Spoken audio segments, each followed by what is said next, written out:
Hey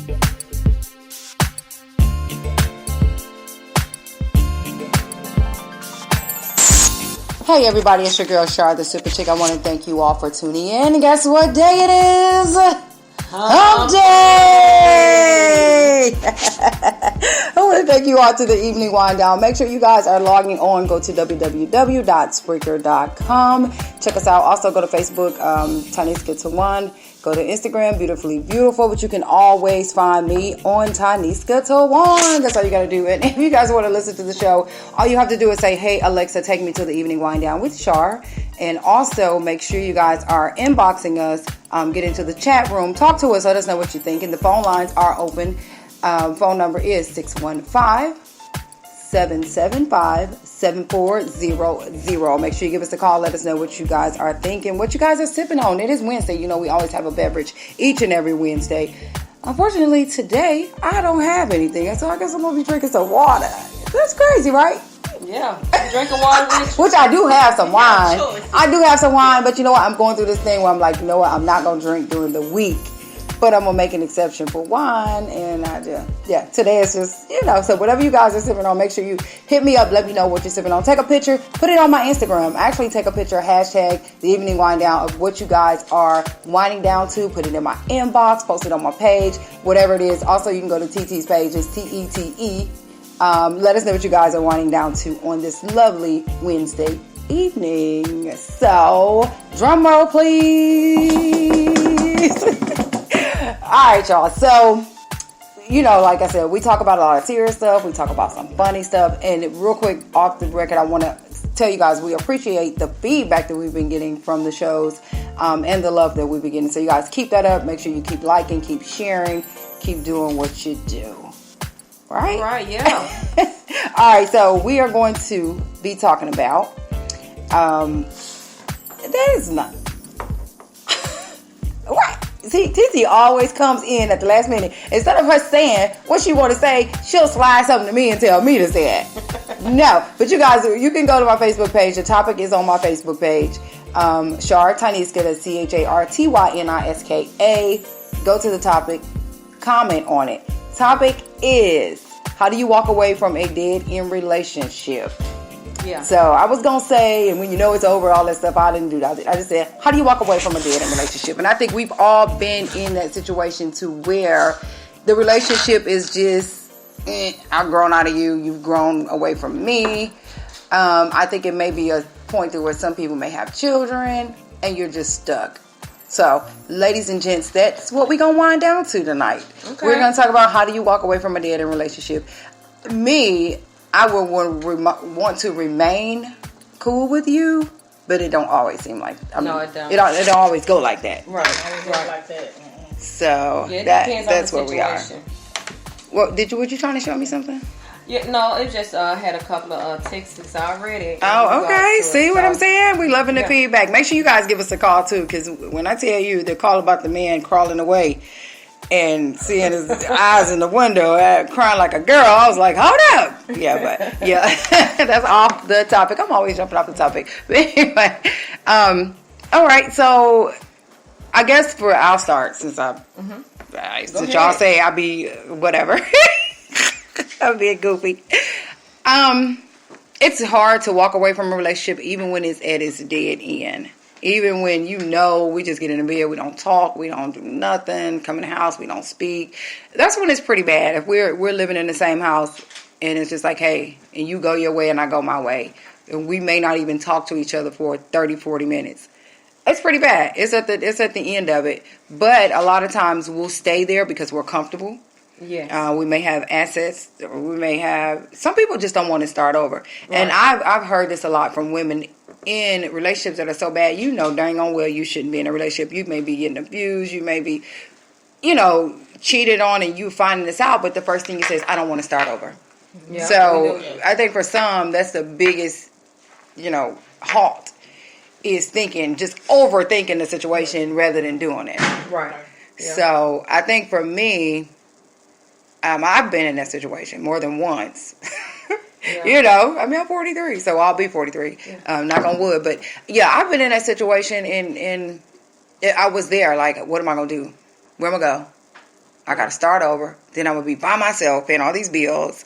With all these children. With all these children, or I'm not going to see this person again. Right. You have all these thoughts in your mind rather than just saying, you know what, this ain't what's up. We need to be adults. And like Steve Harvey talked about, jump.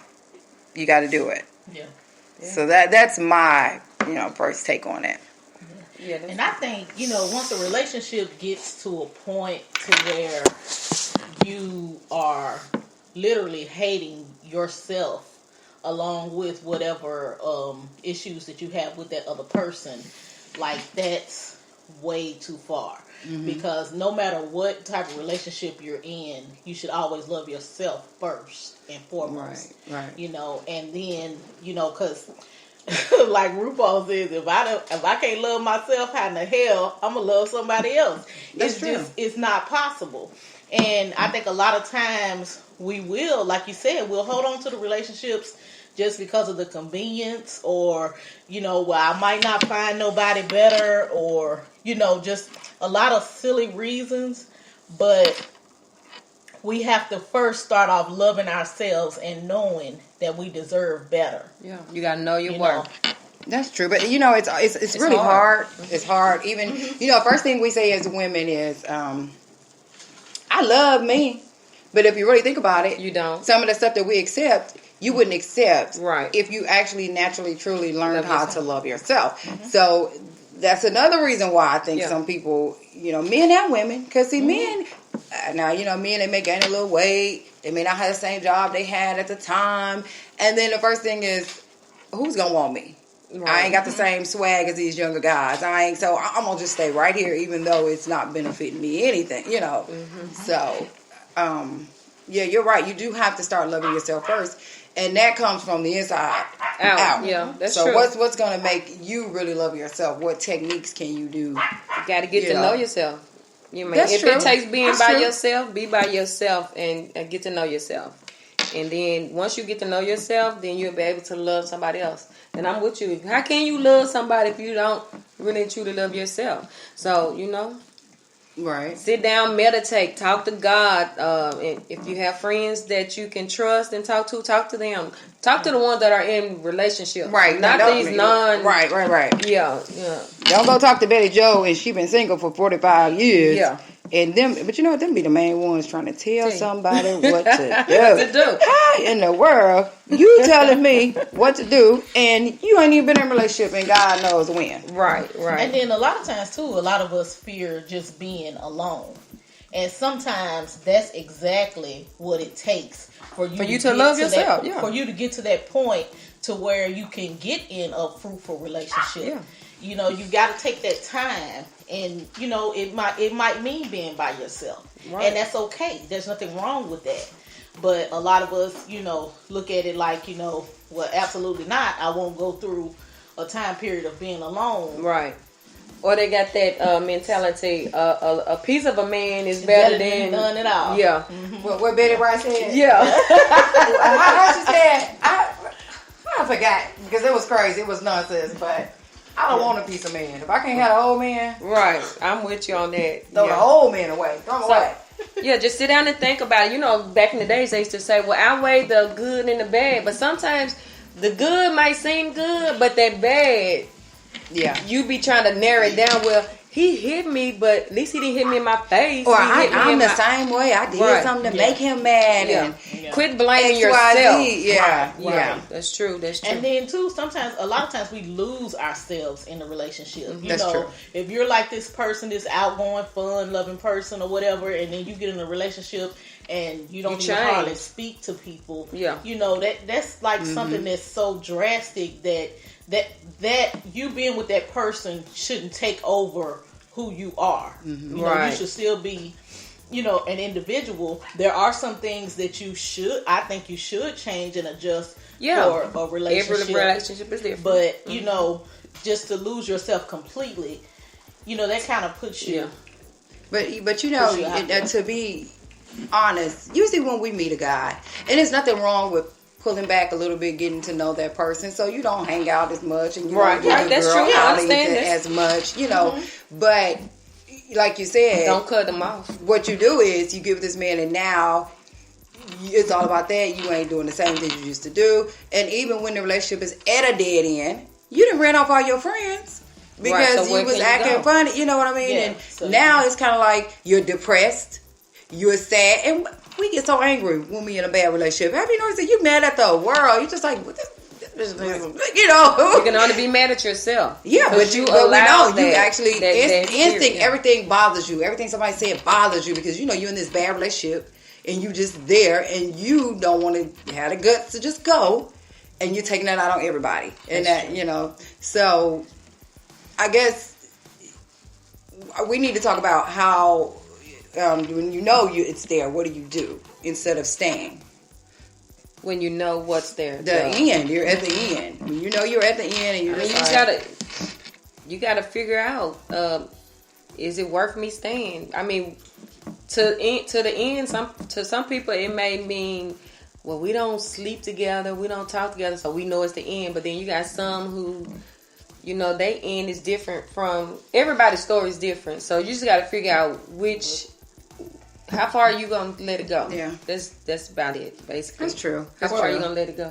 For me, in a particular situation, the end came when I would, you know, be at work all day. I come home, I get off work, I'm exhausted, want to just go home and relax and rest. But I would go to the house, and if this person was there, I would keep driving. Yeah, you want to. Yeah, you're irritated.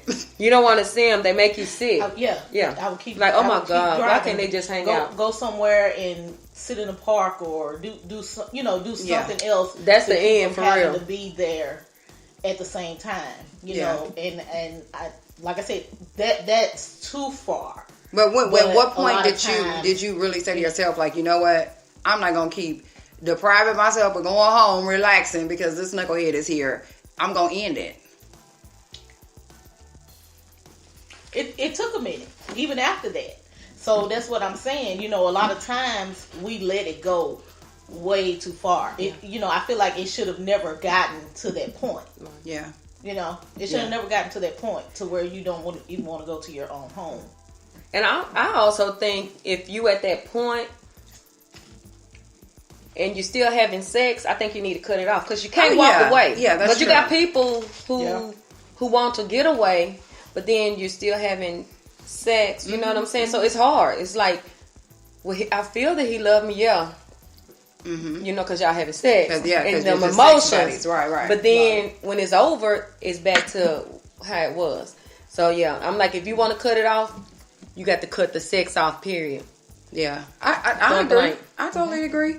That's just like people that, if we still live together and then you don't have a relationship no more, now it's roommates. You're roommates. Yeah. I think a lot of people are living as roommates as we speak, and they're okay with that, but they're not okay with it. Right. You know, it's kind of like to the outside, y'all looking like okay, but on the inside, you like, I can't take this shit. What am I going to do? Because it's always going to be that point of you that's saying, okay, this ain't right. I'm tired of it. And you still stay. Right. Yeah. And don't try to stay. Even years down the road, you know, before you stay. So, yeah, it's a lot to those dead ends. And don't try to stay in it because you want the outside world to think everything is all gravy. You know what I'm saying? A lot of people do that. Well, we have an image to, you know what I'm saying? They stay in it. You're miserable here, but to the world, like you said, it's they're like, oh, they got a good life. Because you know, to be honest, when I was going through my separation before my divorce, my first thought was, oh my God, what are people gonna think? Mm-hmm. Yeah, and that is so true. The first thought is, I know I'm not taking him back, but in the same instance, I don't want everybody in my business. Mm-hmm. Everybody looking like, didn't they just get married a year ago? And blah, blah, blah, blah. So that weighs a lot too on some of our decision making because we're so worried about what the next person might think. So you have to cut that off. So yeah, life is too short. If it ain't working, just cut it short. Yeah, but how often do we just cut it short? Y'all hear? But you gotta really, but make sure you work at it. Of course, don't just say, oh. But if two people